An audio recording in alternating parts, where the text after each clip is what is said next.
This is a powerful story about wealth and abundance taught by Jesus Christ, the greatest teacher who ever walked the earth. Jesus shared an illustration that can completely transform the way you see money and prosperity.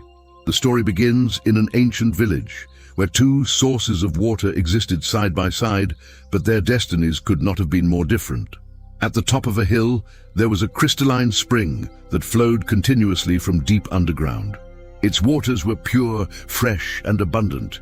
Every single day, farmers came from all directions to fill their jars, water their crops, and quench their thirst. The spring never stopped giving. The more water it poured out onto the land, the more powerful its flow became. It was connected to deep, inexhaustible sources beneath the earth, and it never feared running dry. Around this generous spring, life flourished. Gardens bloomed with fruits and vegetables. Trees grew tall and strong. Small, crystal-clear lakes began to form.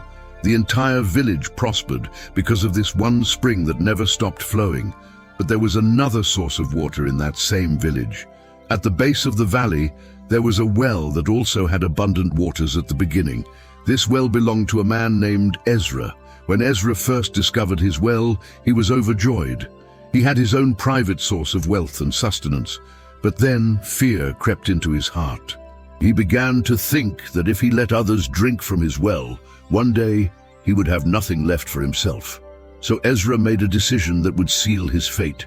He built high walls around his well. He installed heavy iron gates with strong locks. He covered the surface with massive stones so that not even the sun could touch the water. He drank only the bare minimum, always afraid that his reserves would run out. Months passed, and something extraordinary happened.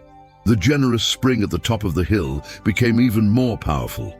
Its waters created streams that irrigated entire gardens. It generated abundant life everywhere it touched.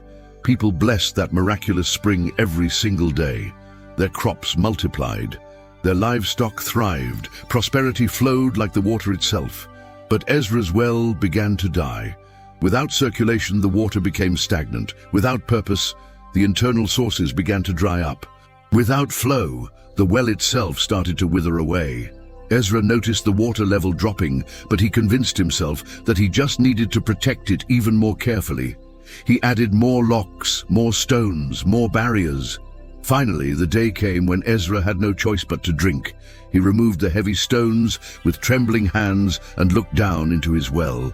What he saw horrified him. Only a few inches of muddy, undrinkable water remained at the bottom.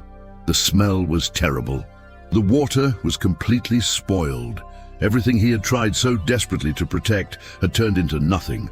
Desperate and broken, Ezra ran to the living spring at the top of the hill. There he found crystal-clear water, abundant life, and prosperous people.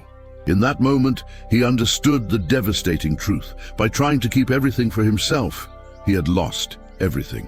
The spring, by giving without ceasing, had multiplied infinitely.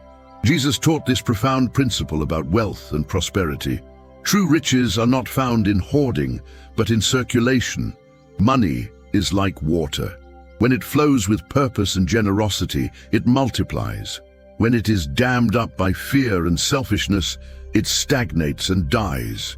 The wealthy understand this secret. They invest, they bless others, they start businesses, they serve communities. They keep the flow moving, and the flow keeps returning to them, pressed down, shaken together, and running over.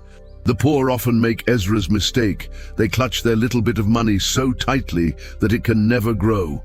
They are so afraid of losing what they have that they never put it to work. They never invest it. They never use it to create value for others. And just like the stagnant well, their finances slowly die. Jesus said it perfectly in Luke chapter 6, verse 38, "Give, and it will be given to you. A good measure, pressed down, shaken together, and running over will be poured into your lap. For with the measure you use, it will be measured to you." This is not just spiritual truth. This is financial truth. This is the law of circulation that governs all prosperity. What you make flow will grow. What you hoard will rot. Be the living spring, not the sealed well. Let your resources flow with wisdom and purpose, and watch as abundance returns to you, multiplied beyond what you ever imagined possible.